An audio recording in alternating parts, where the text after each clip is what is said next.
What's good, YouTubers and YouTubettes? This is JB Sports, back again with another one. Boxing writer Steve Kim,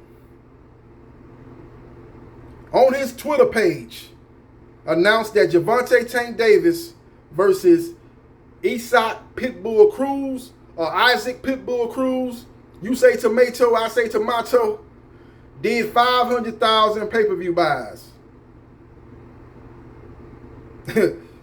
So all these YouTube channels and all these people on Twitter speculating that the fight did poorly. You had people saying the fight did 50,000 pay-per-view buys. You had other people saying the fight did 64,000 pay-per-view buys.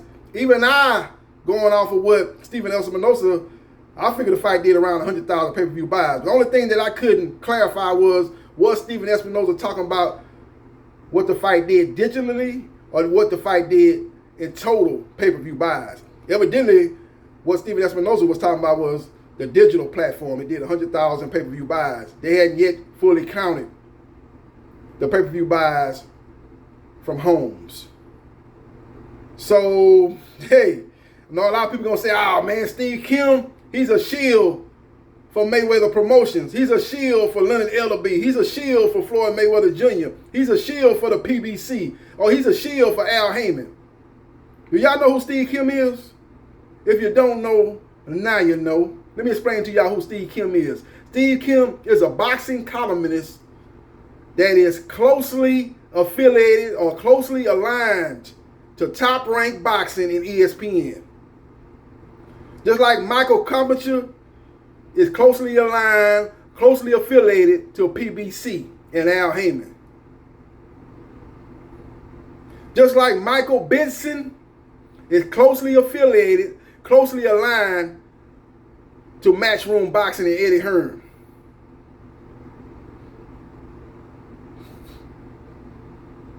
So ain't no reason for him to lie for the PBC and Al Heyman. He's an objective source. Unlike these sources coming from these YouTube channels, coming from the Twitter world. Hello, Twitter world. Unlike those two platforms, when the objectivity could be further, way away from that. Twitter ain't about it being objective. Twitter is about saying outrageous and outlandish type of things in a lot of cases. These YouTube channels is about getting views. You got the Bud Crawford YouTube channels, you got the Errol Spence Jr. YouTube channels. And they both gonna paint a narrative to support their fight and make the other fighter look bad. That's just what it is, ladies and gentlemen. But we're gonna go off of what Steve Kim said. The fight did 500,000 pay-per-view buys. Oh yes, Gervonta Tank Davis is that dude. He is a pay-per-view star. Eddie Hearn, the Puff Daddy of boxing promoters, always in the video, was doing an interview with Radio Raheem, and he does what Eddie Hearn likes to do. He does Eddie Hearn type of things. He tries to be coy. He tries to make it look like it slipped out. Oh, I didn't mean that. I meant this. Or let me be a little bit more specific. Let me say it in a better way. But he get the negative out there for people to hear, and they can take it and run with it. This is what he said about. This is what he said about Gervonta Tank Davis versus Isaac Cruz. And he said this, and he wasn't even asked about how many pay-per-view buys the fight did. That wasn't even a specific question, but he still was able to release this, verbalize this out his pie hole when he said, oh, well, you know, Gervonta Tank Davis and Isaac Cruz fight did 100,000 or 200,000, whatever it did, it's not my business. You know, just gonna throw it out there. Going off what he heard in these YouTube streets, instead of acting like a promoter, and quit being a Twitter, a gossiper, just gossiping on what you hear on Twitter. But you might well just go on Twitter, Eddie. Talking about the fight did 100,000, 200,000, whatever the fight did, it's not my business. Don't try to throw it out there like it did low numbers. But here it is, Steve Kim, a credible source, who is not affiliated with the PBC, is not affiliated with Al Heyman, is not affiliated with Stephen Espinosa, said the fight did 500,000. And he basically said everybody have a Merry Christmas after he released that on his Twitter page. And let's everybody have a Merry Christmas and a Happy New Year. Gervonta Tank Davis is a cash cow in 140 pounds and below. You doing 500,000 pay-per-view buys here in the U.S.? He has surpassed Errol Spence Jr. as the number 3 U.S. pay-per-view draw behind Canelo Alvarez and Deontay the Bronze Bomber Wilder.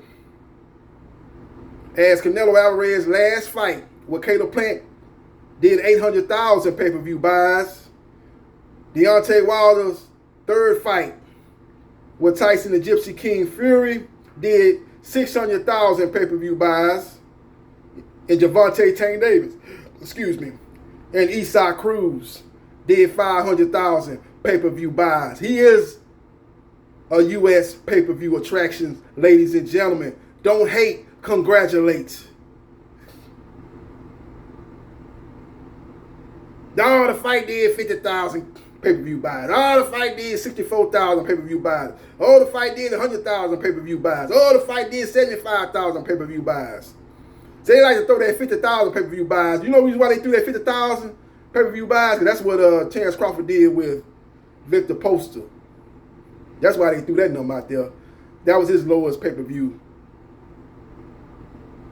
buys in his fight with Victor Poster, as his fight with Amir Khan did better, and his fight with Sean Porter did better. Still didn't make the threshold of 200,000 pay-per-view buys. That seems to be the Mendoza line for pay-per-view buys here recently, but it might be lower than that now, where they do these numbers and where they starting to lower the pay-per-view buys. Maybe they starting to lower the pay-per-view fights, as Al Heyman has lowered Charles Martin or Luis King Kong Ortiz. That fight's going to be for $39.99.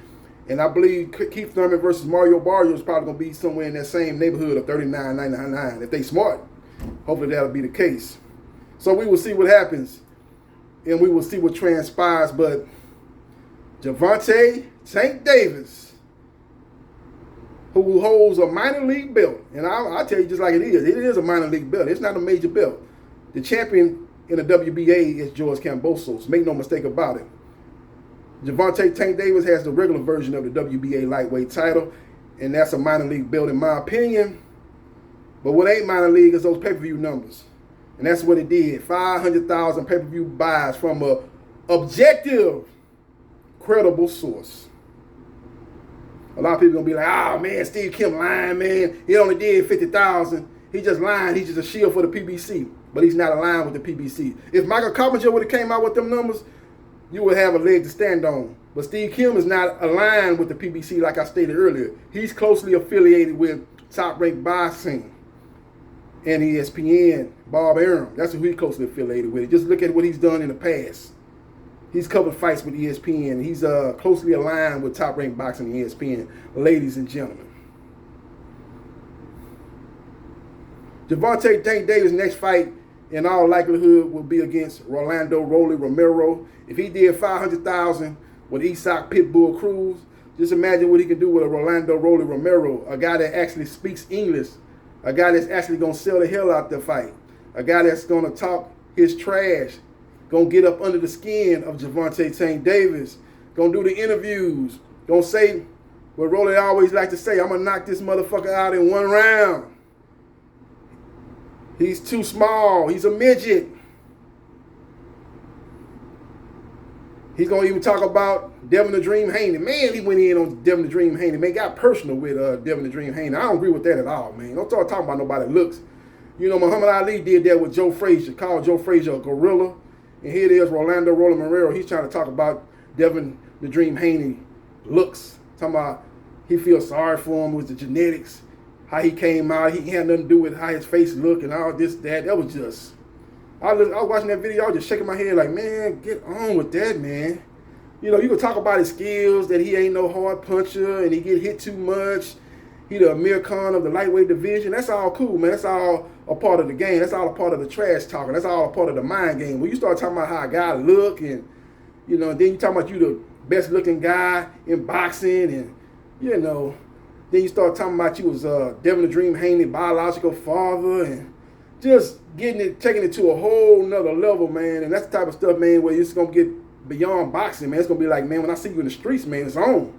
That type of stuff, man. You talking about my looks. You saying, you say you feel sorry for my dad, and because I'm your real dad, and this, that, and the third. I mean, even that is kind of funny, because you're trying to be funny in this, but you start talking about a guy looks and stuff, basically saying the guy is, ugly, and this, that, and the third, getting personal with it, man. Like I said, I didn't like when Muhammad Ali did it with Joe Frazier, and I damn sure don't like it with Rolando Romero doing it to Devin Haney, man. Let's just keep it in the ring, man. Keep it on the skill set, man. Let's keep it on that. Talk about him as far as skill set goes. All that is open season. But when you start getting personal with it, something jump off and some bad things happen, you brought it on yourself, man. You're talking kind of reckless right now, Rolando Romero. Just a bit of advice. Keep it, as far as boxing, keep it boxing. Don't make it personal. Keep it boxing. That's my best advice to Rolando Romero. But if he's able to secure the fight with Gervonta Tank Davis, could that fight do 600,000 pay-per-view buys? That's going to be the question. But you're going to have a guy that, is going to be able to talk English, and he's going to be able to sell the hell out of that fight. The press conference is going to be epic. He'll probably have Gervonta, who's not much of a talker. He'll have him talking trash and talking back to him and saying what he's going to do to him. He'll have him animated. That's one thing about Gervonta Tank Davis in the fight with Tank-Cruz. Floyd Mayweather said a lot of controversial things. I think in part the reason why he did that because he was trying to help sell the fight. You see, he didn't do that much talking when Rolando Romero was an opponent. He didn't feel he had to do that much talking because Rolly was selling the hell out of that fight. But with Tank-Cruz not speaking English and Gervonta Tank Davis not much of a talker, he felt he had to, call out Canelo. Not to say he don't believe what he said about Canelo, but he brought all that to the table to help sell the fight. Talked about Canelo and start talking about that. He started talking about propping up black fighters like Errol Spence Jr. and Crawford, saying that Canelo needed to quit ducking Benavidez. He did all that into the lead of the fight, and obviously that helped sell the fight between Gervonta Tank Davis and Tank-Cruz. Floyd Mayweather Jr., you can call him a lot of things, but one thing you got to call him is brilliant as far as selling the fight. Even when he ain't involved in the fight, he comes in a couple of days before the fight, do some interviews, talk about Canelo ducking Benavidez, talk about Crawford and Errol Spence Jr. don't get they just due. And he helped that fight, evidently. And he doubled in that fight with Tank-Cruz what he did in his highest pay-per-view fight. And that was his first one with Leo Santa Cruz, who had a bigger name than Tank-Cruz. They just let you know the highlight reel knockout over Leo Santa Cruz, and then he knocked out Mario Barrios. He's just bringing new fans to watch him fight each time out. And he is a pay-per-view star. He is a pay-per-view attraction. And y'all people need to accept that and quit hating. And guys like Devin Haney need to keep building. Guys like Ryan Garcia need to keep building. Guys like Shakur Stevenson needs to keep building. Guys like Teofimo Lopez need to keep building.